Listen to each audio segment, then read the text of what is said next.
있었을 때 사역을 하면서 종종 들었던 말 중에 이런 말이 있었는데요. 뭐냐면 목사님이 책임질 거냐라고 하는 그런 말을 많이 들었습니다. 우리가 사실은 저뿐만 아니라 많이 그런 말을 듣죠. 좋은 것이 있어서 제안을 하면 사람들이 좋아해주면 좋은데 좋아해주지 않으면, 동의하지 않으면 그럼 당신이 책임질 거냐라고 하는 말을 많이 합니다. 저도 그런 말을 많이 들었습니다. 근데 나중에 알게 된 것인데요. 당신이 책임질 거냐라고 하는 그 말은 조직의 발전을 막는 말이랍니다. 윗사람들이 아랫사람에게 절대로 하지 말아야 할 말 중에 하나랍니다. 왜냐하면 책임은요, 한 사람이 지는 것이 아니라 모든 사람이 지는 것이기 때문이랍니다.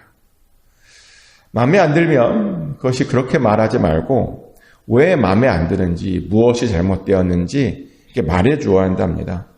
객관적인 근거로 그것을 말해 주어야 한답니다. 그리고 하기로 결정했으면 최선을 다하여 하고 잘 안 되었으면 다 같이 책임을 져야 한답니다.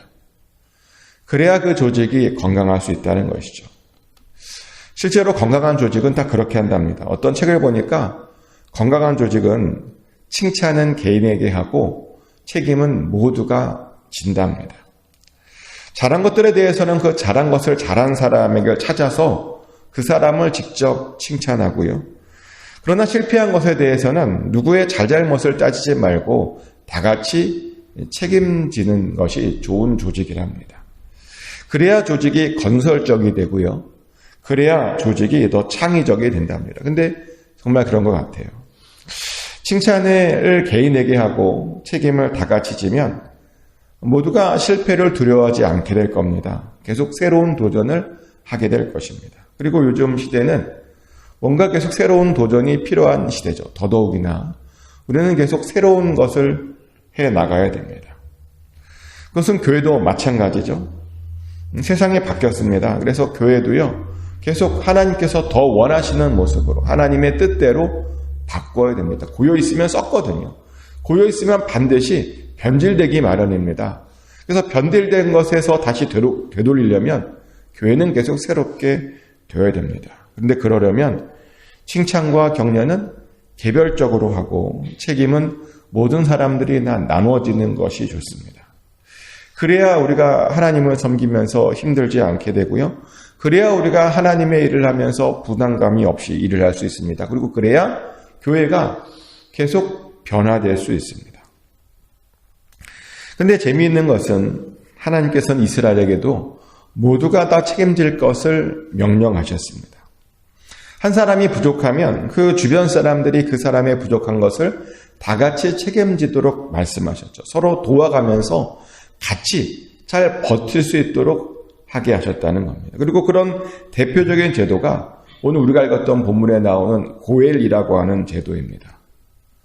하나님께서는 이스라엘이 다 같이 살도록 고엘이라고 하는 제도를 명령하셨습니다. 고엘이 뭐냐면 형제 중 하나가 자식 없이 일찍 죽게 되면 그 나머지 형제 중에 한 명이 그 죽은 형제의 아내를 데려가는 겁니다. 책임져 주는 겁니다. 그런데 그 책임져 주는 방식이 독특한데요. 아내로 데려가는 겁니다. 그 죽은 자의 아내를 나의 아내로 데려가는 것이죠. 그리고 그 아내에게 아들도 낳아주고요. 그러면서 그 죽은 형제의 가문을 계속 있게 해주는 것이랍니다. 하나님께서는 이스라엘에게 이런 아주 독특한 제도를 명령하셨습니다. 근데 놀랍게도 이 제도는요, 출애굽 때 이후에 가나안 땅에 들어가서 급하게 만들어진 제도가 아니고요. 무려 한참 전, 출애굽하기 400~500년 전부터 이스라엘 안에 있던 그런 제도였습니다.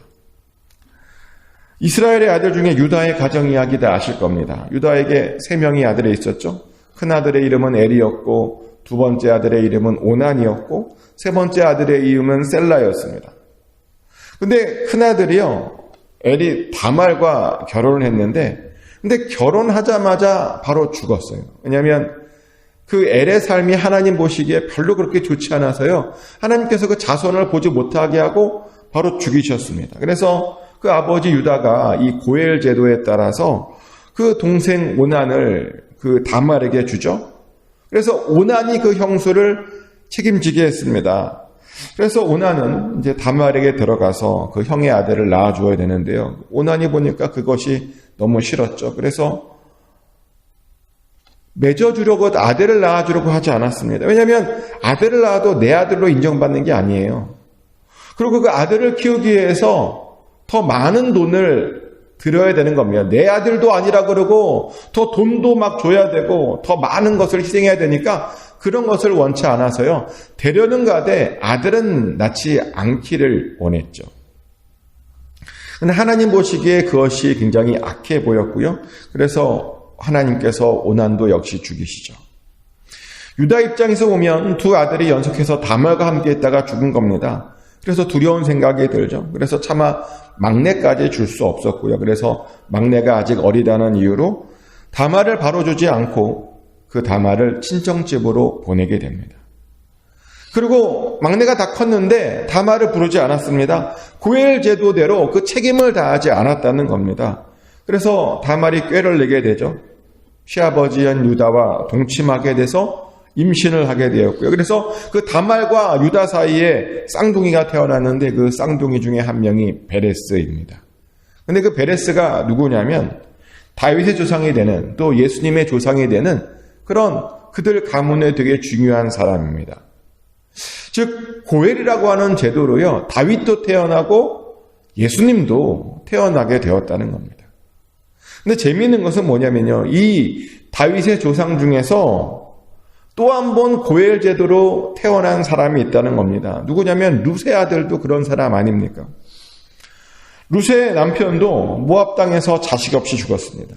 설상가상으로 룻의 집안은 완전히 모압 땅에서 망해버린 집안이었습니다. 그래서 시어머니가 너무 살기 어려워서 룻을 데리고 베들레헴으로 돌아오죠.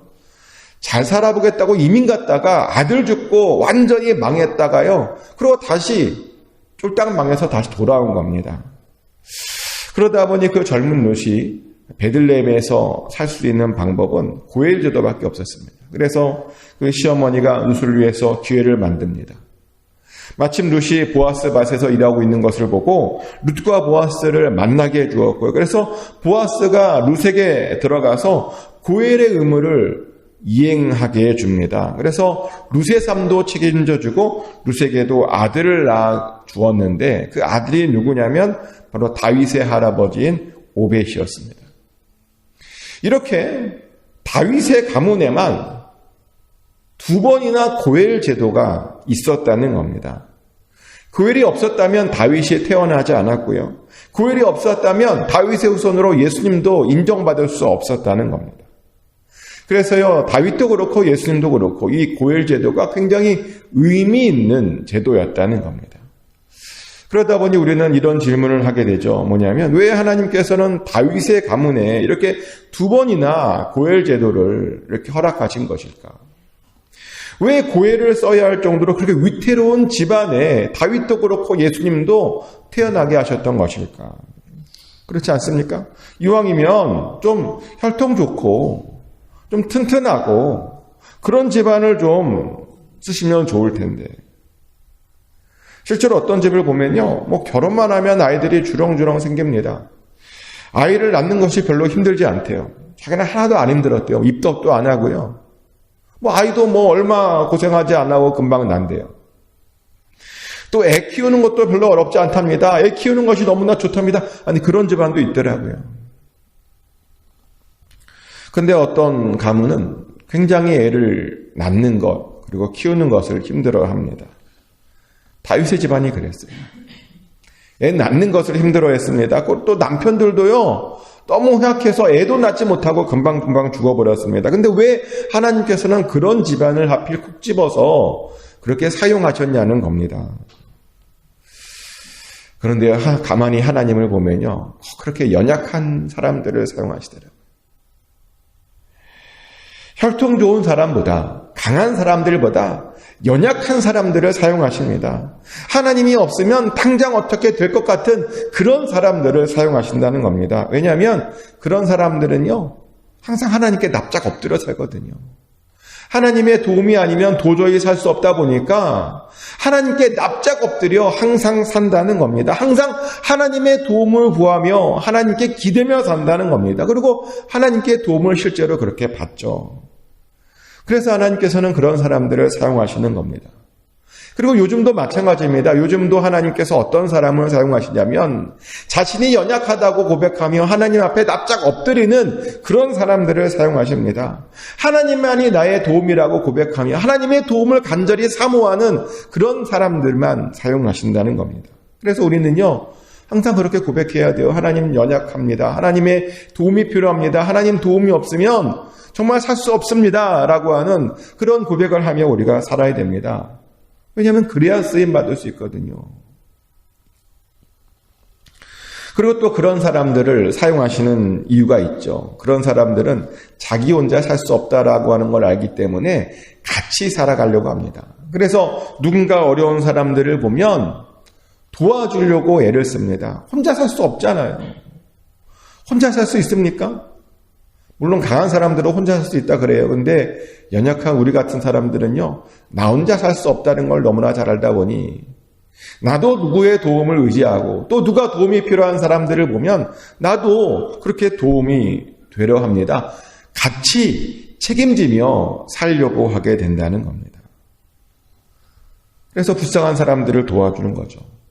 그러면 실제적으로 어떤 사람들에게 우리가 도움을 줄 수 있습니다. 근데 사람들이요, 하나님께서 이런 사람들을 사용하신다라고 하는 걸 잘 알지 못합니다.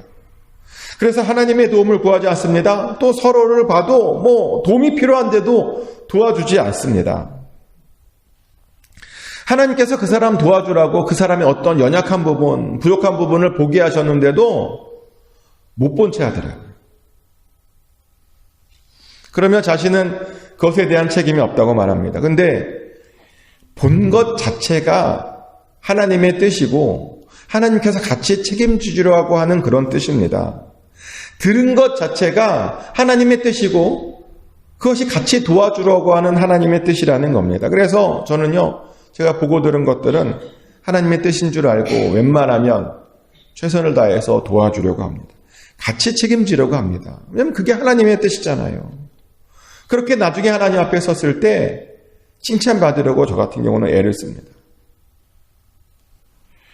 하지만 어떤 사람들을 보면 계속 책임을 회피합니다. 받는데도 못 받다 그래요.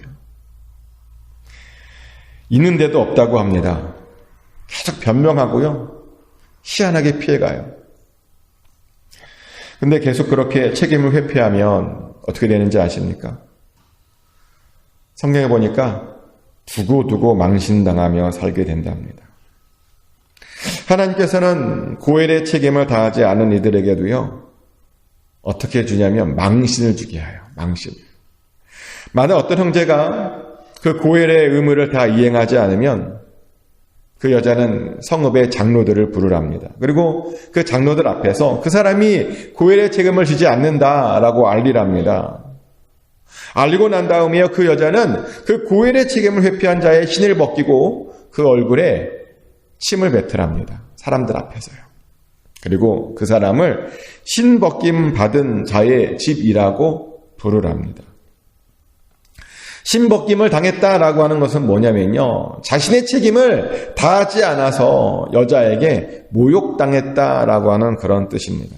한마디로 굉장히 수치스러운 이름인 것이죠.